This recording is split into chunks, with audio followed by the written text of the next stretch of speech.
That's exactly what I say. And a year ago, Justin Bieber was doing a concert in Canada. And so her and her friend planned this whole trip to go see Justin Bieber in Toronto, Canada.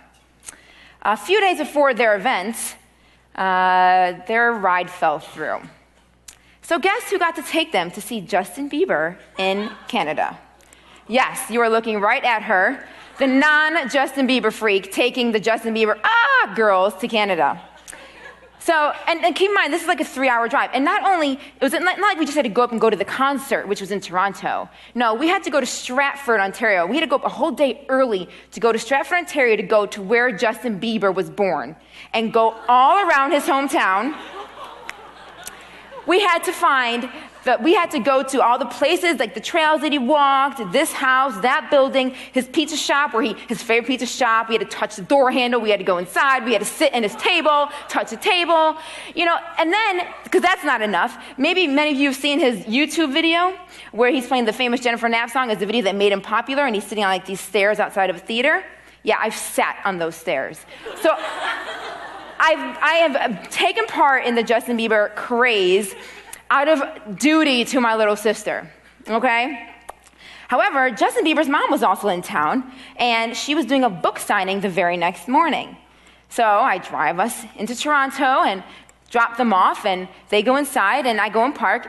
And when I come back, as I'm walking in, I realize that there are these girls just bawling their eyes out, coming out of the bookstore. I'm like, what is going on? And so I go in more, and I see more and more girls just crying and crying, and it begins to hit me. They are crying and bawling because they are meeting the mother of the object that they worship. The silent object, who they have never met, most of them have not met. The occasional girl has met him, paid a hefty price for it, is why I talked with one girl about that, but some of them have met him. But it was so much a part of their lives that they had devoted their lives to, but he had actually never really done anything particularly for him. See, the question isn't, which God do you worship? There's so many. And you have to find out which one is specific to you. We can't really say, I don't worship one. We need to find out which one it is for us. So I asked you, what does your God look like? Is it success? Is it how well you can do in sports? How well you can do in school? Money, appearances? The best hairstyle or clothes? See, it's when people find and seek to find fulfillment in these gods, and these gods fail them, that they feel tormented inside. The Bible says that where your treasure is, there your heart will be also. In the movie Harry Potter, there's this great scene in there where Harry walks into a particular room, and in this room is a very large mirror called the Mirror of Erised. And when Harry looks into this mirror, he's expecting to see himself, right? Isn't that what happens when you usually look in a mirror? You see you, kind of what Cameron said earlier, you can't really find yourself, look in a mirror, and there you are, right? So he looks into this mirror, and he doesn't see himself. He sees his parents, who he's never really known. And this kind of throws him off. Well, in walks Dumbledore, and I want to read you this conversation that they have. Dumbledore walks in and says, I see that you, Harry, like so many before you, have discovered the delights of the Mirror of Erised. I trust by now you realize what it does. Let me give you a clue. The happiest man on earth would look into the mirror and see only himself, exactly as he is. So Harry says, so then it shows us what we want, whatever we want? Dumbledore says, yes and no. It shows us nothing more or less than the deepest and most desperate desires of our heart. But remember this, Harry. This mirror gives us neither knowledge or truth, and men have wasted away in front of it, even gone mad. That is why tomorrow it will be moved to a new home, and I must ask you not to go looking for it again. It does not do well to dwell on dreams and forget to live. What treasure is in your mirror? If you were to look into that mirror, what God would be looking back at you? Would you be surprised? Would you be shocked? Disappointed? For some of us, the deity that looks back at us in the mirror is what we wrestle with the most. Why do we worship God? Because we will worship something. And nothing else will ever be as accepting, forgiving, and fulfilling as someone who loves you, even if you haven't succeeded. St. Augustine said, "You awake us to light in your praise. For you have made us for yourself, God, and our hearts are restless until they find their rest in you." With that said, I want to look at this idea of who we are, identity. How do we define ourselves? How do you know who you are? The Goo Goo Dolls had a song back, I think, in the 90s, and I'm dating myself by saying this, called Iris. And the song says, "I don't want the world to see me because I don't think that they'll understand. When everything's made to be broken, I just want you to know who I am." Who are you? How do you define yourself? Is it based on how successful you've been at something over here or how well you've achieved this particular goal? See, the problem with identity in this world is that without God, identity is based on something that you do or on some subjective set of standards. And the problem is that when something changes, when one of those criteria changes, then who are you then?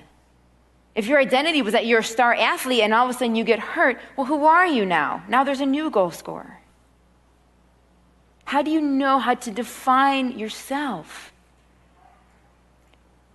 And even more so, how do we define people in this world who are born with physical or intellectual disabilities? What is the identity of somebody with Down syndrome, let's say? Would we say, well, they're not the football star, therefore they don't really have an identity? But what if we took identity out of the hands of people and gave it back to God? What would he say to us? He would say that your identity is intrinsic within you. And what do I mean by intrinsic? I mean that it relates to your essential nature. It belongs to your very nature. In other words, it was a part of you before you had the chance to earn it or even create it.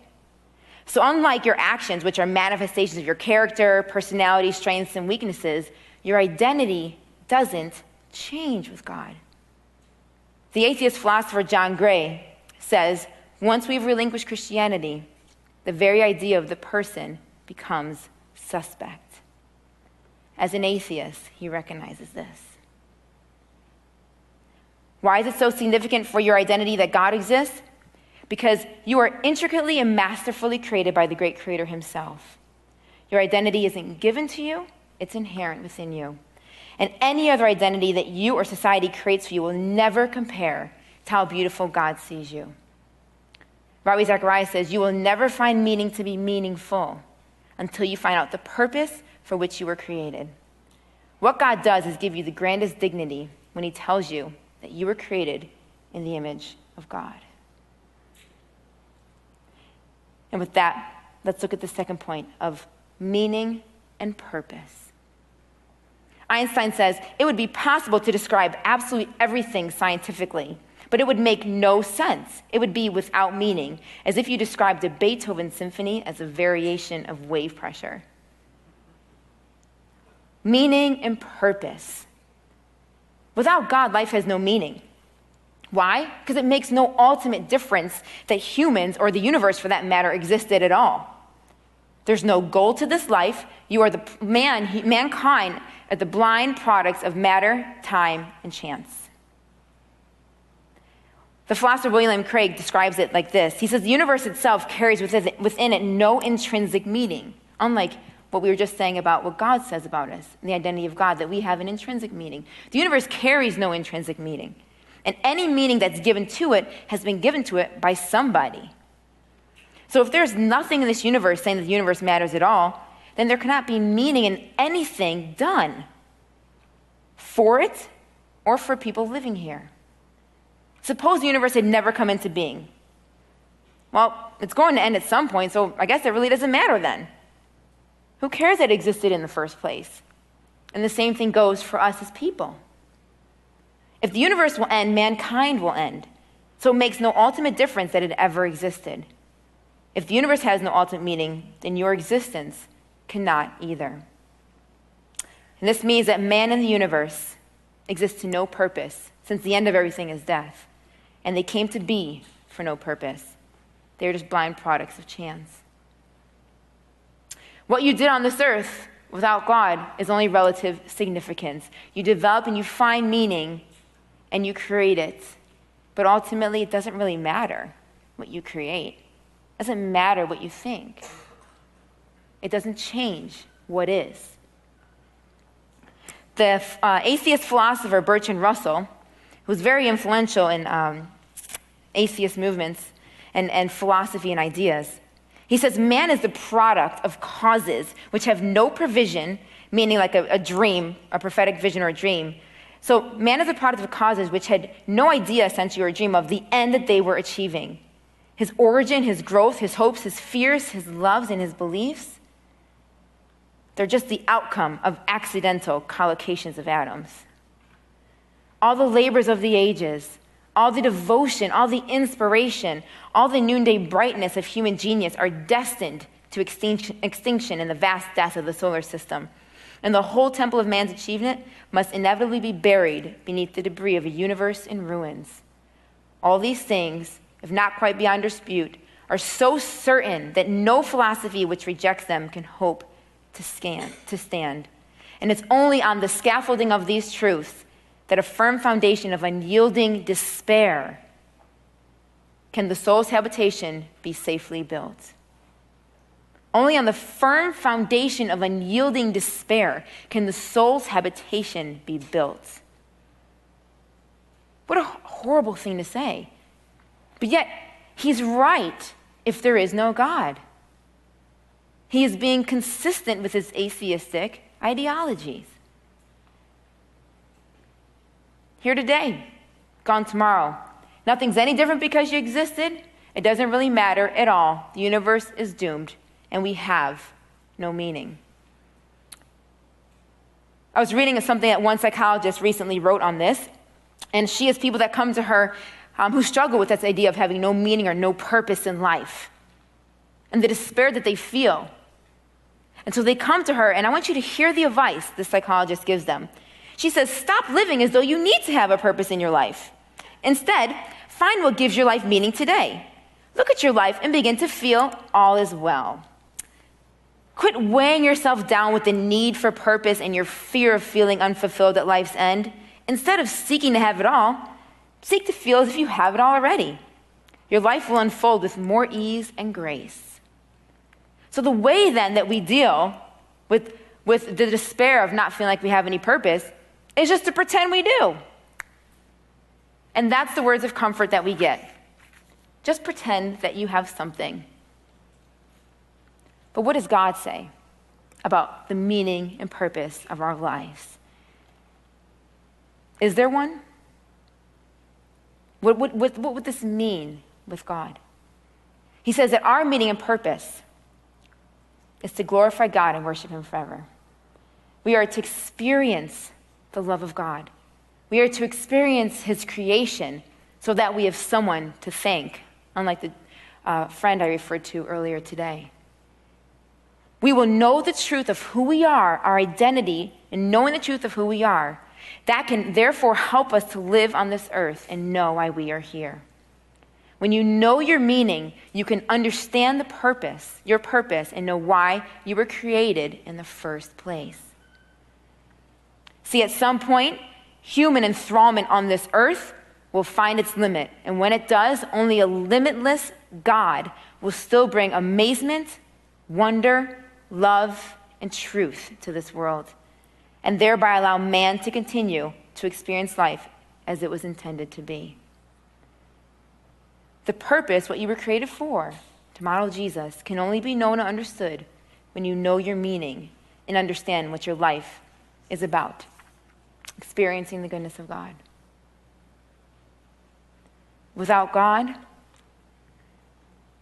how do you come up with your meaning and purpose in life? Sure, you're free to make it up, but does that really mean that what you've made up is actually what you're here for?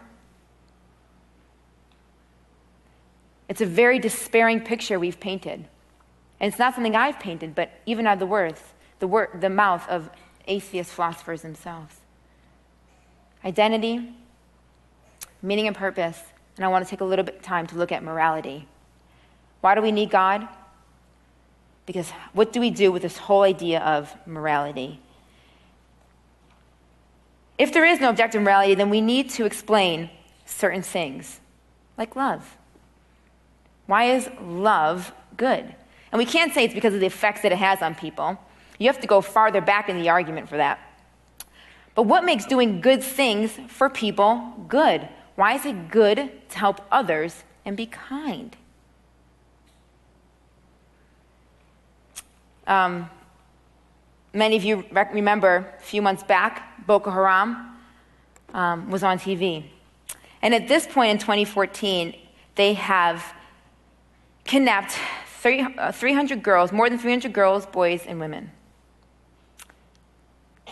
If there is no objective morality, then we need to question why we're angry with them.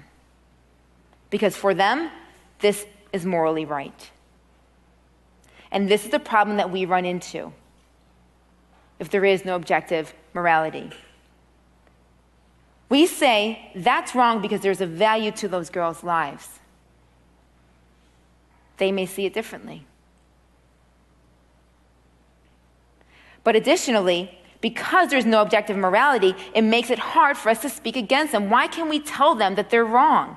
On what grounding would we have to tell them that what they're doing is wrong? And the grave problem with this is once we feel like we can't tell somebody what they're doing is wrong, then we also will feel like we can't tell someone to stop. And now nobody's intervening and nobody's acting. And what kind of a world will we become if we hold to that idea? Now, I'm not saying that it is impossible to do good things without having belief in God. That's not what I'm saying. There are many people who do not have belief in God and do many, many, many good things, okay?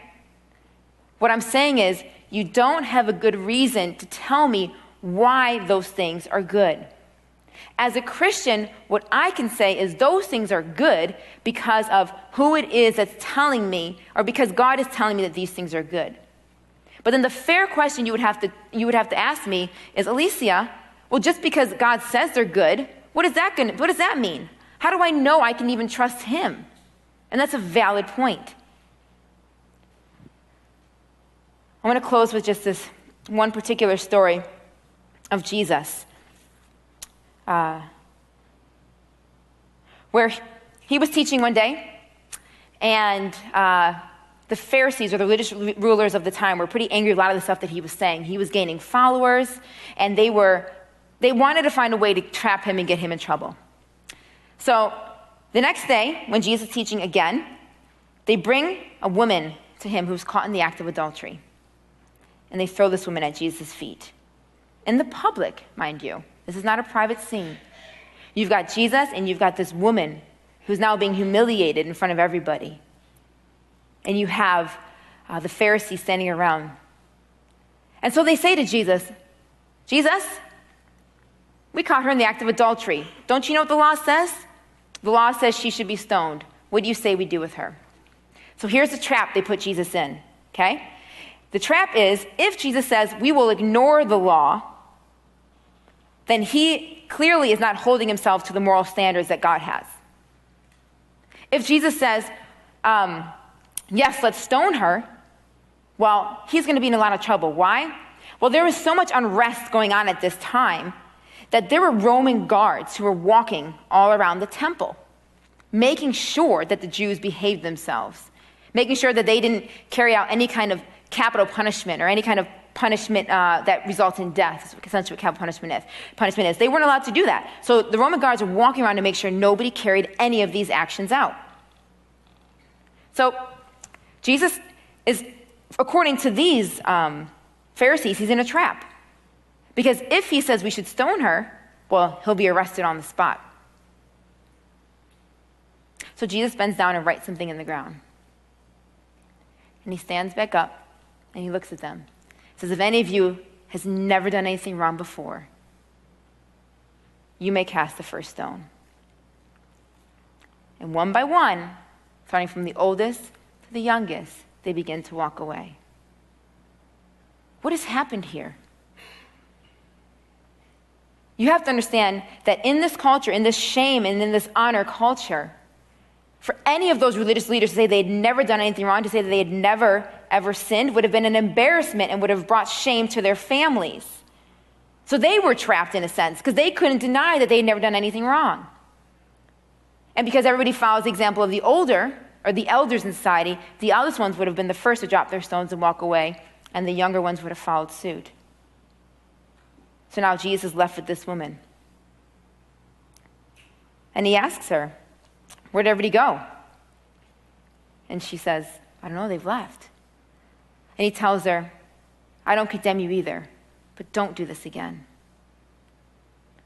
This story is fascinating. Because have we ever thought about what's going through this woman's mind as she gets up and walks away? She was this close to death. She's a woman in a society that doesn't see much value in her life. And here comes Jesus saying, you do have value. She's a woman who has confused her meaning and is confused why she's here.